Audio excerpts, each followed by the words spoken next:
সকাল সকাল ঘুম থেকে ওইটাই দেখি মোবাইলের এই অবস্থা ফাস্ট ফুড চাইতেছে এটার। আর এটা আমার backup mobile, file tile backup রাখি। আর বৃষ্টির জন্য বার হইতে পারতেছি না, বৃষ্টি থামলেই বাইরে হয়ে যাবো। Welcome to my channel motor Sylhet. তো বৃষ্টি থামছে, থামতে থামতে মোটরে সন্ধ্যা হয়ে গেছে। আর মোবাইলটা খাম করতে হইব। আর এই সাইডে সাগরদিঘির ফার্ম আমরা রাস্তা চলের গার্ডওয়াল কিছু কিছু জায়গায় বাকি রয়েছে, এগুলো কমপ্লিট হয়ে গেলে এই রাস্তাটা সুন্দর হয়ে যাব। মাত্র কিছুদিন কষ্ট করছি, ঠিক আছে।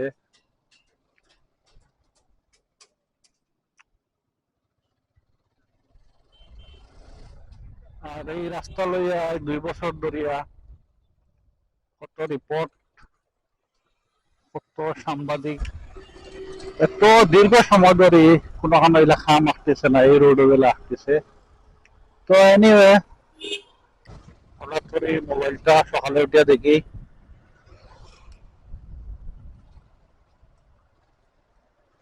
Board sir. আমি নিজেও বাসাত মারি দিলাম এইটা। সমস্যা হয়েছে up down, up volume button আপে কাজ করেন না, এটা কাজ করাইতে হইব।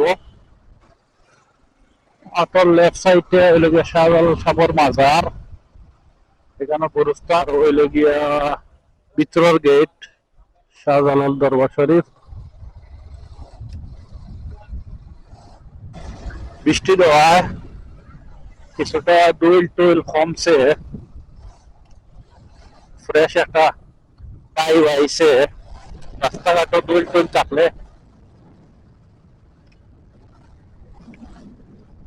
কষ্ট হয়ে যায় বাইকার হলো। কিন্তু আর একটা জিনিস কষ্ট মাঝে ফেলাই দিব, 2 দিন বাদে বাদে বাইক ওয়াশ করা লাগবো, এইটাই হইল গিয়া কষ্ট।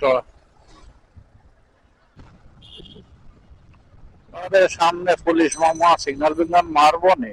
না, মারতো না আশা করে। সাইরা মামা,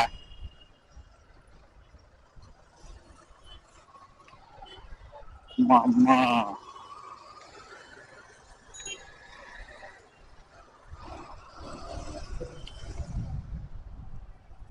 না, আমরা ধরতো না অবশ্য। হঠাৎ সিগন্যাল মারে, সবসময় সিগন্যাল মারে না, একটা বছর সামনে হটবার চেক মারে। 24 ঘন্টা দেখে দিকে আইরাম বাইরাম। বাইরে ভাই লবণ কোম্পানি 250 সিসির বাইক বা করিয়া আর এই ড্যান্স দিয়া রেয়া লড়ি তো হইছে।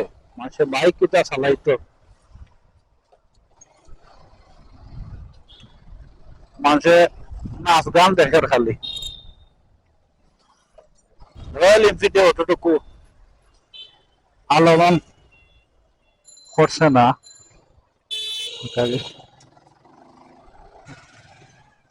বৃষ্টি দেওয়া একটু একটু ঠান্ডা লাগে টানোর লগে বাইক।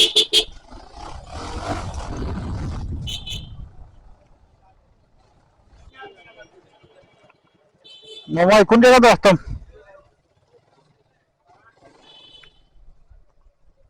তুললাই?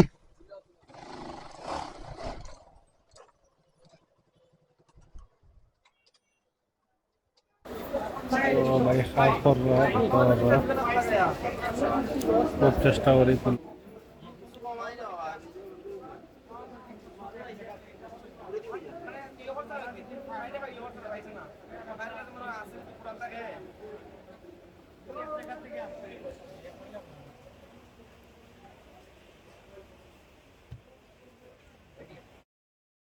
আর আমি আছি এখন RNK মোবাইল শো, এখানেও কাজ করা তারেক ভাইয়ে খুব আন্তরিকতার সাথে। আর মোবাইলও সমস্যা পাইছেন, এটা তাই পাহরছেন। আর আমার ভাগ্য ভালা, মোবাইলও শর্ট সার্কিট হয়েছে, ব্যাটারি বাস্ট মারছে না, যে একটাও আল্লাহর কাছে শুক্রিয়া। তারেক ভাই খুব আন্তরিকতার সাথে কামটা করছেন, এবং তারেক ভাইয়ের একটা রিকোয়েস্ট আছে যে আমার ডাটা জেলা রিমুভ না হয়, ডাটাটা থাকতো ওরকম কাজ করক্কা। তো ফাইনালি তারেক ভাই খামটা করিয়া দিছেন। একটু সময় লাগছে, ঠিক আছে, আন্তরিকতার মাধ্যমে খামটা করিয়া দেওয়ার কারণে আমি এই মোবাইলটা ফিরিয়ে পাইছি। ধন্যবাদ তারেক ভাই।